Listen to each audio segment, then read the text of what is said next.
हर हर महादेव। श्री शिव पुराण महात्म्य। सनक जी के साधन विषयक प्रश्न करने पर सूत जी उन्हें शिव पुराण की उत्कृष्ट महिमा सुनाना।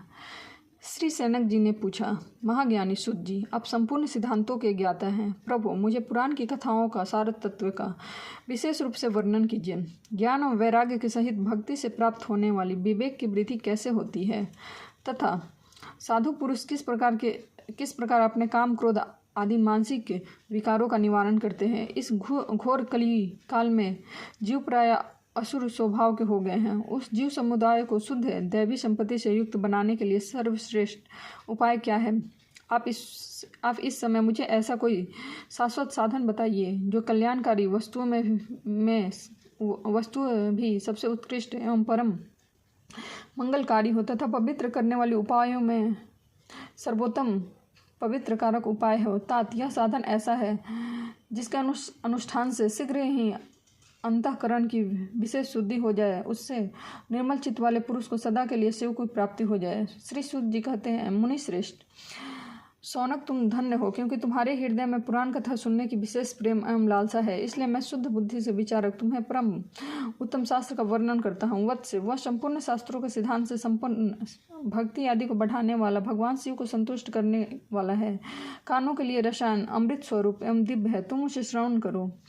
मुने, तुम परम उत्तम शास्त्र हो वह परम उत्तम शास्त्र है शिव पुराण, जिसका पूर्व काल में भगवान शिव ने प्रवचन किया था। यह काल रूपी सर्प से प्राप्त होने वाला महान त्रास का विनाश करने वाला उत्तम साधन है। गुरुदेव व्यास ने सनत कुमार मुनि का उपदेश का पाकर बड़े आदर से संक्षेप में इस पुराण का प्रतिपादन किया है। इस पुराण के प्रणय का उद्देश्य है कलयुग में उत्पन्न होने वाले मनुष्य के परम हित का साधन। यह शिव पुराण परम उत्तम शास्त्र है। इसे भूतल पर भगवान शिव का वाग्मय स्वरूप समझना चाहिए। सब प्रकार के इसका सेवन करना चाहिए। इसका पठन एवं श्रवण सर्व साधन स्वरूप है। इसका शिव भक्ति पाकर श्रेष्ठम स्थिति में पहुंचा हुआ मनुष्य शीघ्र ही शिव पद को प्राप्त कर लेता है। इसलिए संपूर्ण यत्न करके मनुष्य ने इस पुराण के पढ़ने की इच्छा की अथवा इसके अध्ययन के अवशिष्ट साधन माना है। इस प्रकार इसका प्रेम पूर्वक श्रवण भी संपूर्ण मनोवांछित फलों को देने वाला है। भगवान शिव के इस पुराण को सुनने से मनुष्य सभी पापों से मुक्त हो जाता है तथा इस जीवन में बड़े बड़े उत्कृष्ट भोगों को उपभोग कर अंत में शिवलोक को प्राप्त कर लेता है। यह शिव महापुराण नामक ग्रंथ 24,000 श्लोकों से युक्त है। इसकी 7 संहिताएं हैं। मनुष्य को चाहिए कि वह भक्ति, ज्ञान, वैराग्य से संपन्न बड़े आदर से इसका श्रवण करे। 7 संहिताओं से युक्त यह दिव्य शिव पुराण पर ब्रह्मा परमात्मा के समान विराजमान है और सबके उत्कृष्ट गति प्रदान करने वाला है।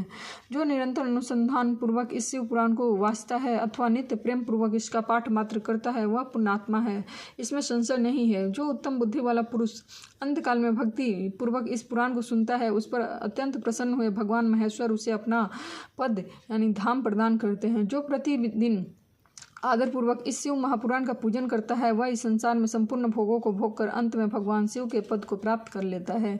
जो प्रतिदिन आलस से रहित हो रेशमी वस्त्र आदि के वेष्टन से इस शिव महापुराण का सत्कार करता है, वह सदा सुखी रहता है। वह शिव पुराण निर्मल एवं भगवान शिव का सर्वस्व है। यह इहलोक और परलोक में भी सुख चाहता है। उसे आदर के साथ प्रयत्न पूर्वक इसका सेवन करना चाहिए। यह निर्मल एवं उत्तम शिव पुराण धर्म, अर्थ, काम, मोक्ष रूपी चारों पुरुषार्थ को देने वाला है। अतः सदा प्रेम पूर्वक इसका श्रवण एवं विशेष पाठ करना चाहिए।